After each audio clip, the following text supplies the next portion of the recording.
मैं हूं माधुरी, one India news में आप सभी का स्वागत है। खालिस्तानी हो, जिहादी आतंकवाद हो या नक्सलवाद हो या फिर दुश्मन देशों की गुप्तचर एजेंसियां, आखिर इन सब में साझा क्या है? उत्तर है राष्ट्रीय स्वयं सेवक संघ। संघ इनका स्वाभाविक और साझा दुश्मन है। देश में जब भी जहां भी किसी भी तरह की राष्ट्र विरोधी गतिविधि होती है तो संघ स्वतः इनके सामने आकर खड़ा हो जाता है। इसी तरह पंजाब में 1.5 दशक तक चले आतंकवाद के दौर में भी संघ ने आतंकवाद को इस तरह नाको चने चबवाए कि हर स्वयंसेवक संघ पाकिस्तान के टुकड़ों पर पलने वालों का दुश्मन नंबर 1 बन गया।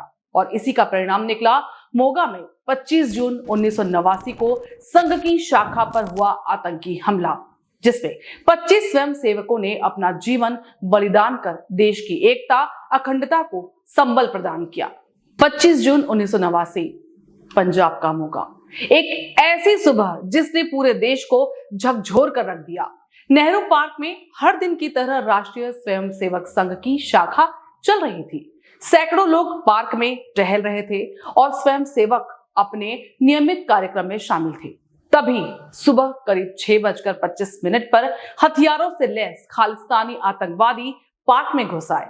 उन्होंने सबसे पहले शाखा का ध्वज उतारने का आदेश दिया, लेकिन स्वयं सेवकों ने साफ इनकार कर दिया। इसके बाद खालिस्तानी आतंकियों ने अंधाधुंध गोलियां बरसानी शुरू कर दी। कुछ ही मिनटों में पूरा पार्क गोलियों की आवाज और चीख पुकार से गूंज उठा। इस हमले में 25 लोगों ने अपनी जान गंवाई, जबकि 30 से ज्यादा लोग घायल हो गए।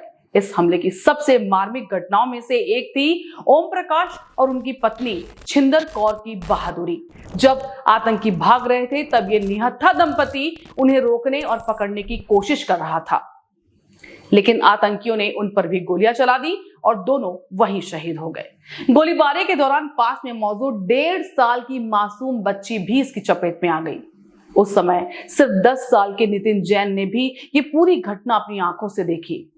यह हमला सिर्फ लोगों पर नहीं था, बल्कि पंजाब में डर और नफरत फैलाने की एक बड़ी साजिश भी थी।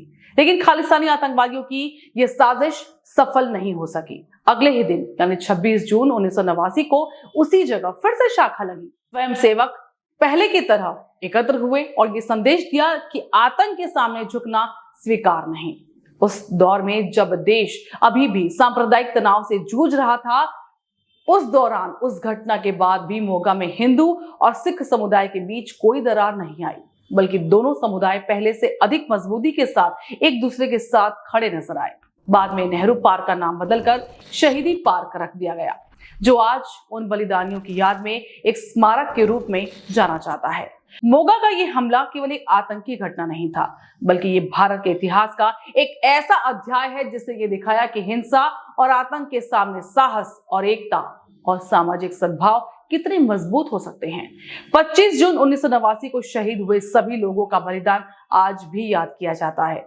उनकी कहानी हमें यह संदेश देती है कि आतंक का जवाब नफरत से नहीं, बल्कि हिम्मत, एकजुटता और समाज की मजबूती से दिया जा सकता है।